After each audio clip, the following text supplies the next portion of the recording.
Welcome, y'all. Thank you. Sorry that we are a minute late. We had, of course, the moment you hit that you want to go live, that's when your computer decides to act crazy and say, hey, this is not. Anyways, welcome. We're going to jump right into our live today. Today, we are talking about Pinterest tactics and how you can leverage your business or your marketing agency or your interior design business for Pinterest and how you can leverage that content that you have ready and you could use it on Pinterest extraordinary results. Full disclosure, I've been in communication with Pinterest Canada and with Pinterest US, talking to some of the partnership people that are there that were explaining some things to me and explaining how Pinterest works and how we can leverage it and how, customers and clients and no matter where you are, they wanted to talk to me about what Pinterest can do. And I was very impressed. To say the least, I didn't necessarily fully understand the business marketing aspect of Pinterest, but it was very informational. And I want to share some of the knowledge because, I'm not a gatekeeper here. I'm here to help you guys. So we're going to jump right in.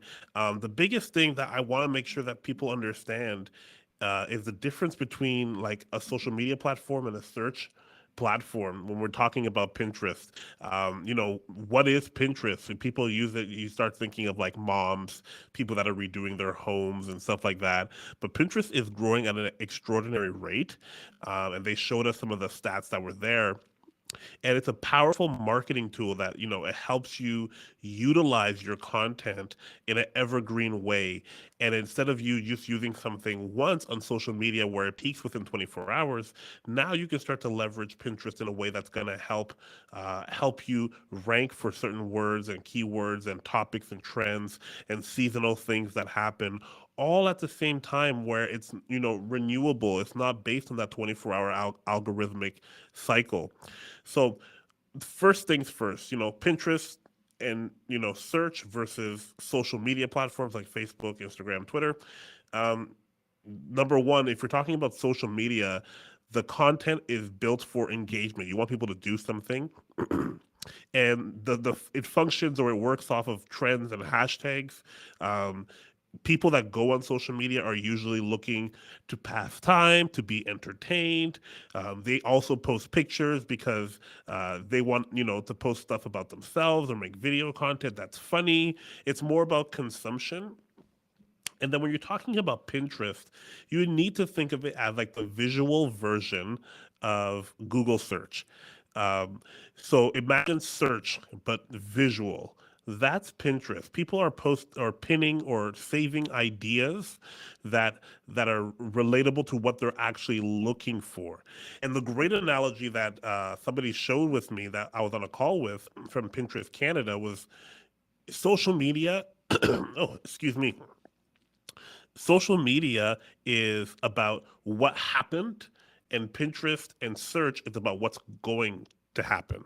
So social media, what you ate for lunch, past tense, what you're doing now, present tense.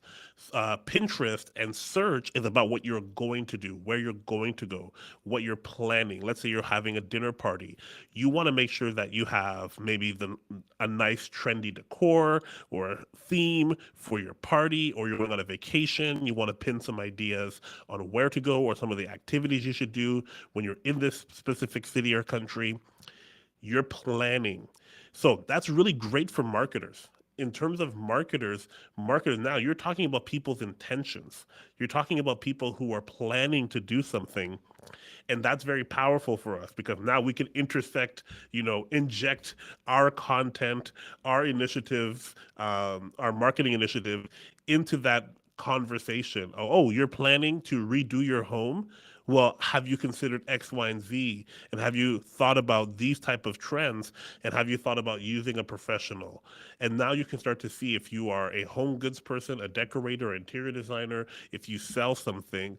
Pinterest is now allowing you to create a holistic that is a little bit more evergreen, not even a little bit more. It's more evergreen than social media. Social media is kind of like using paper plates. When you're done, the intended use is that you throw it out, right? Once you post something, it's about supposed to be there for like 24, 48 hours. And then people are kind of looking for new content the next time they load up this app. So the platform isn't going to keep serving your old content to new people.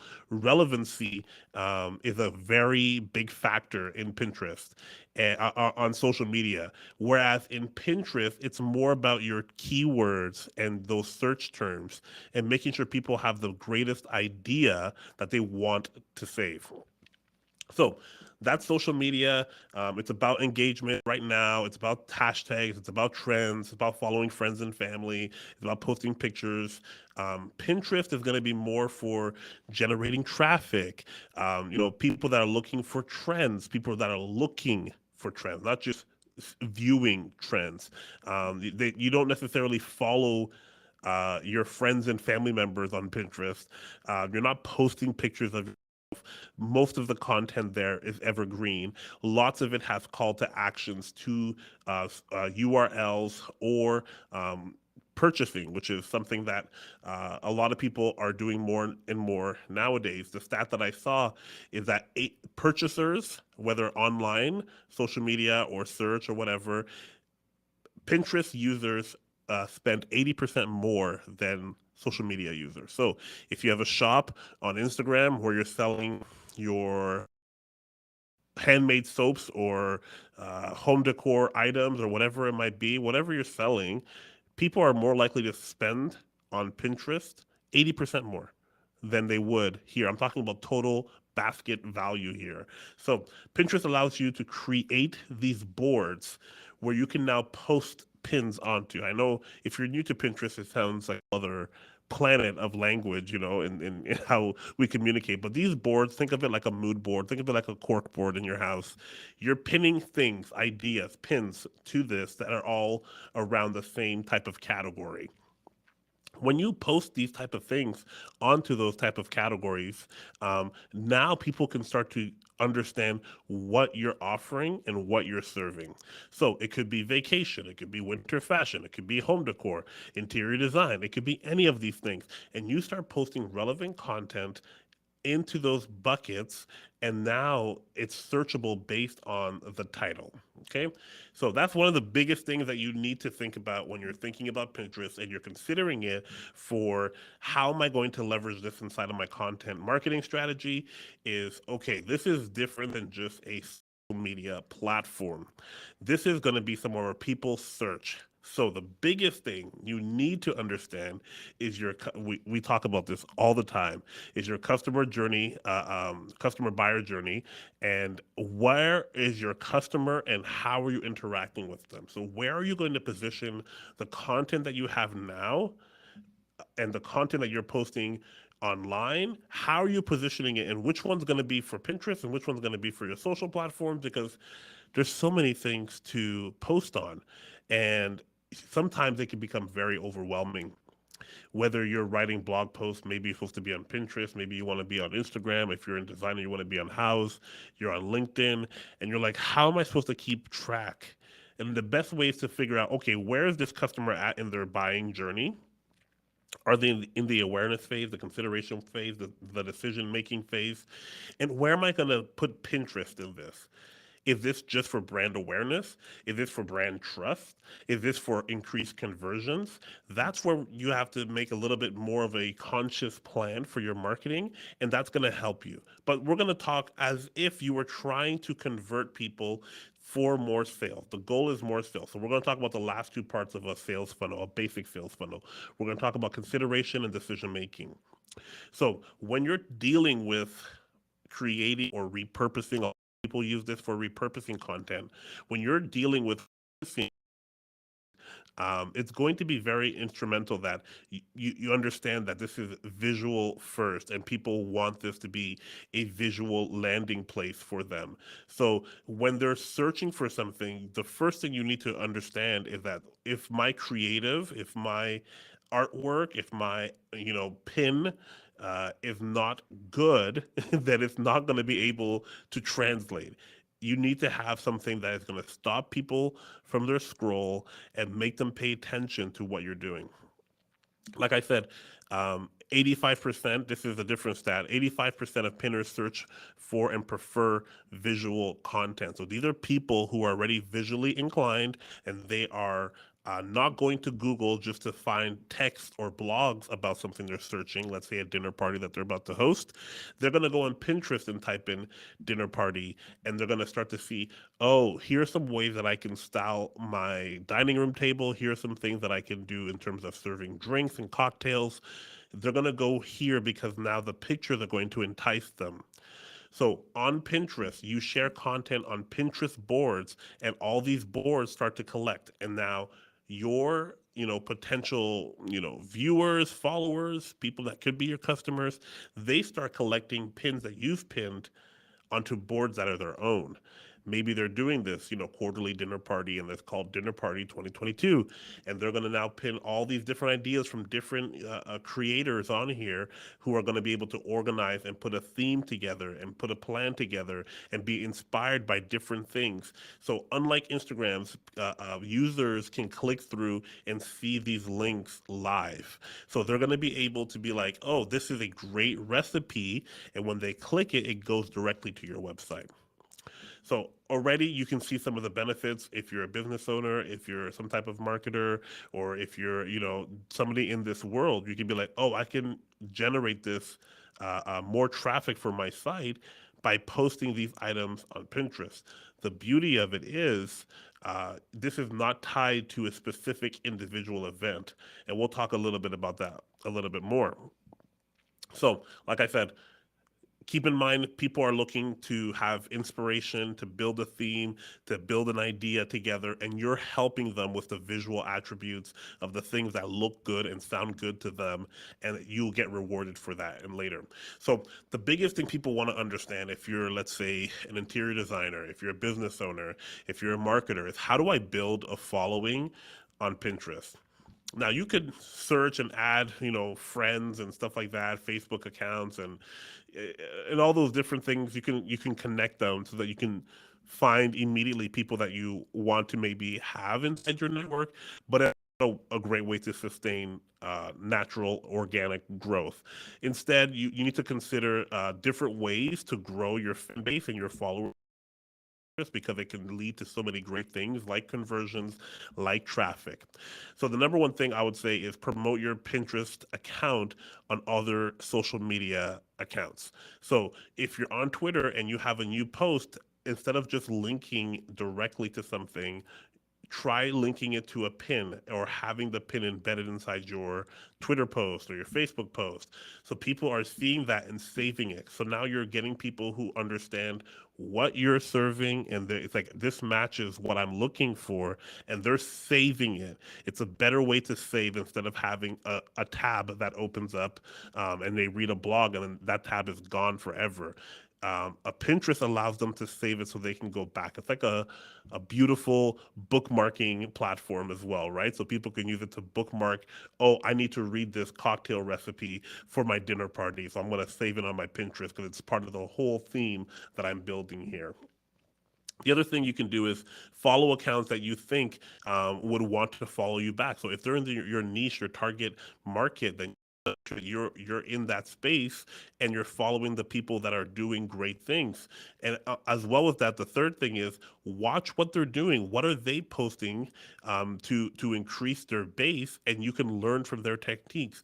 You don't need to copy them word for word. You need to be you, but you need to understand, oh, they're seeing success through this method, and then you'll be able to do the same thing and say, I'm going to also provide the unique approach like this, and start to test it and see if this works. And you take stock and you see, okay, through the insights, through the analytics, I can tell that this is working or it's not working. One of the biggest things is number 4 here is using keywords in your post. Okay, so Pinterest does not operate on hashtags the same way that Instagram or Twitter does. It's more, again, like search, where it's reading the title of your pin, the title of the post that you are pinning. And we'll talk a little bit about that a little bit more. The other thing that you want to do as well, number five, is ask influencers or people that you know in your industry should share a pin, or if you're doing maybe a blog for a blog, I don't know the way you're doing your marketing strategy, you can include some pins inside of your post, and they can include pins in your post, and then that way it actually helps get people interested in finding you on that platform. And just side note, if you own a blog or a website, get the Pinterest widget. Lets people know that you're a part of that community, and it also lets people know that, oh, I want to save this pin immediately from this website, and it allows them to do that at the same time. The last thing that you can do if you're trying to grow your Pinterest followership is start to pay for ads, especially if you're a business. That's kind of how this whole thing works, is that people pay to play. And if you're interested in having a ad account, you can start to do specific ad campaigns, and we have a whole YouTube video that's about to come out next week talking about, the different types of Pinterest ads, whether it's a conversion ad, whether it's a consideration ad, and that's one of the platforms is basically boost your presence and try to find for your ad. So if you have a promotion, let's say you're selling home goods, you're going to be able to have this promotion go out in your demographic, and hopefully they pin your pin, and secondly, your website they purchase. You hope that they fall. Now you have a direct connection to your posting. In terms of a website, and again, I'm going so much information that I want to be able to get through.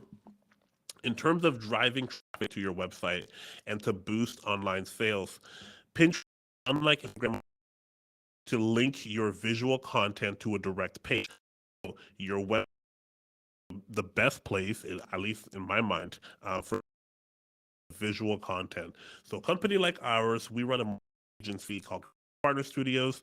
A lot of the posts that we make are visually very appealing. They have great photography, great typography, and the layout is very Isabel, our designer for that.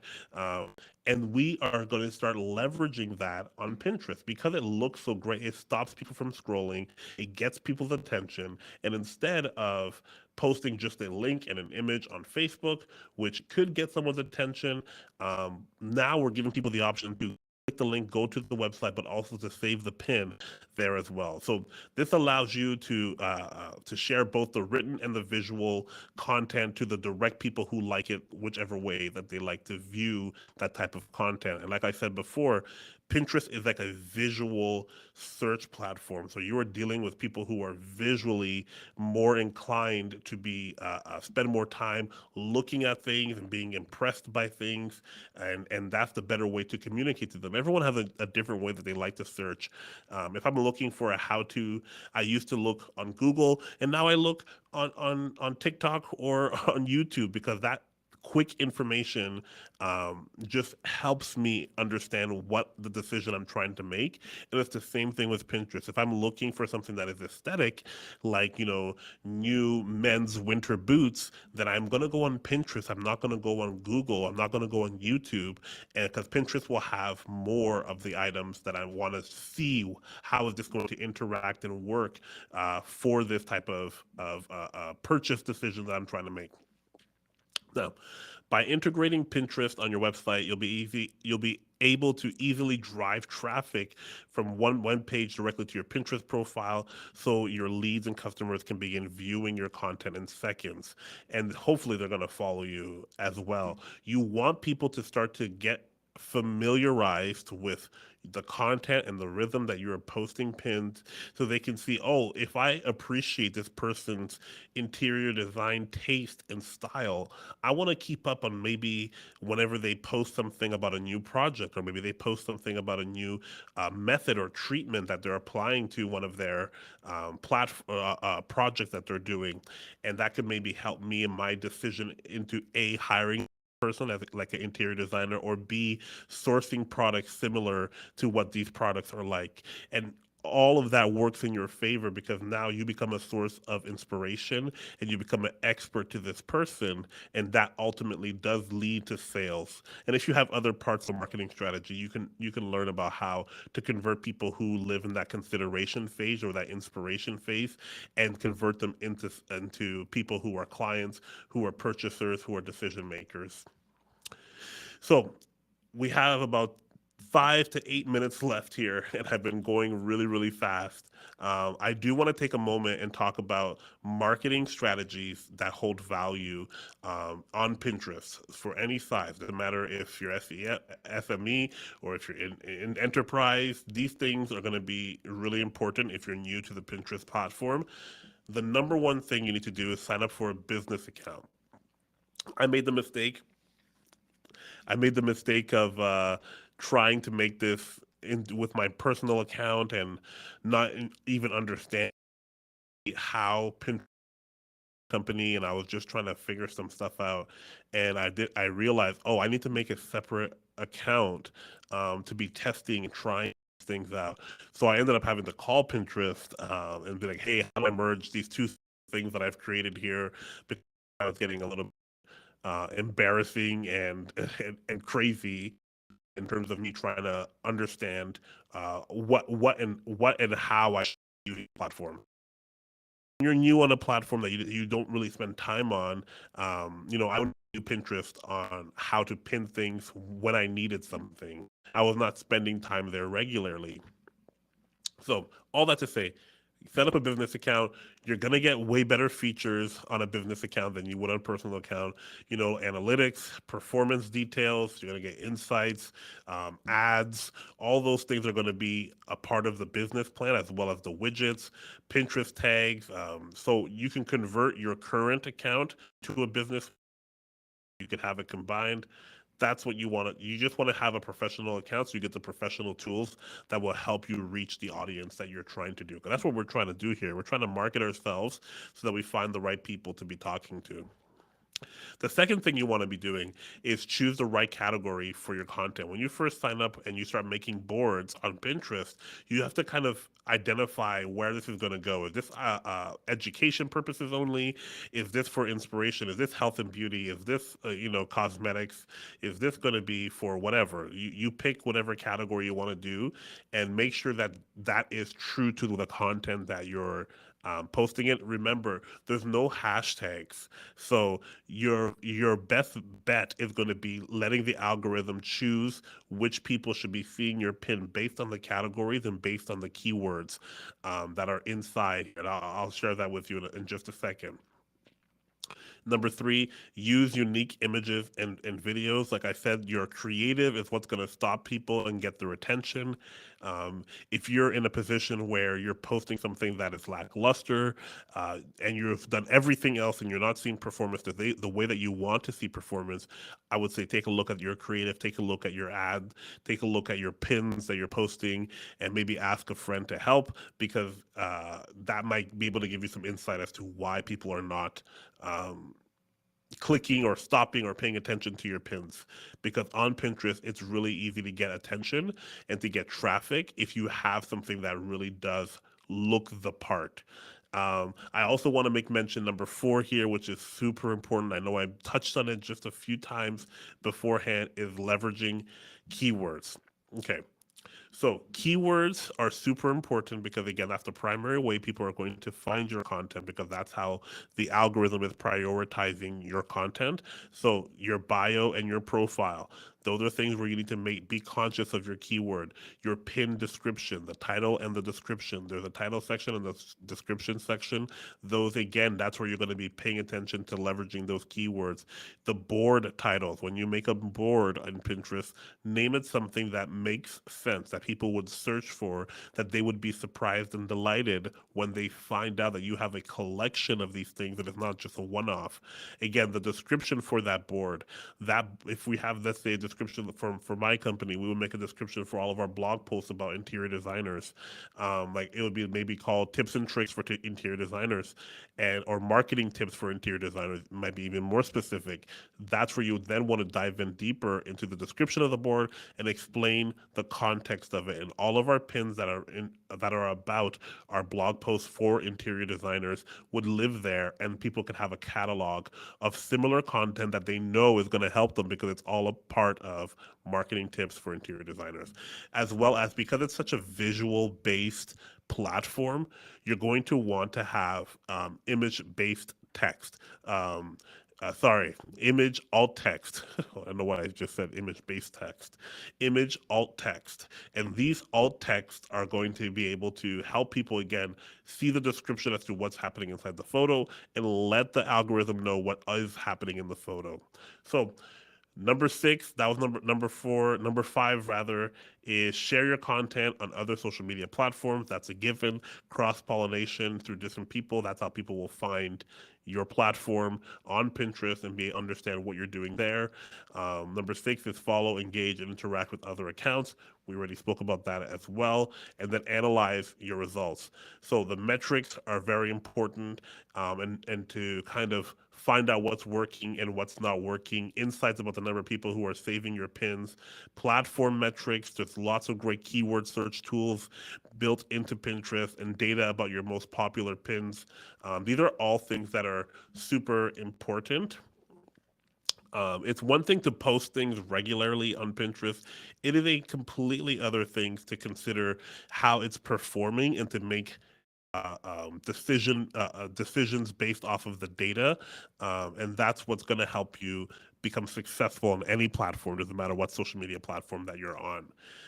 Okay, that was like a fire hydrant of information. So I want you guys to take away from this that Pinterest is such a powerful marketing tool with great abilities of organically increasing your brand awareness, your conversions, your sales, and can also help create long-lasting relationships with your target audience and buyer personas. So you can achieve all of these things for your business by following the Pinterest marketing strategies that I've listed here. At least slowly start to integrate. Like I mentioned, we are going to be talking about in an upcoming YouTube video that we're creating right now about the different ad strategies that you can use within Pinterest. I was given great referral and resources in terms of how to leverage Pinterest right now because it's such a growing platform that can help people leverage ads and get tons of traffic to your ad, to your store, to your shop, to whatever that you're doing. So the best thing to do right after this video is to go create a business account with Pinterest and start to identify how you're going to leverage the Pinterest platform in your content marketing strategy holistically. Okay, if you got any questions, drop them in the comment. Sorry I was talking fast. Sorry I was about 2 minutes late for the live, but I'm super stoked about this, and I can't wait to dive into the comments to see how people are using Pinterest today. All right, y'all. Peace out. Have a good one.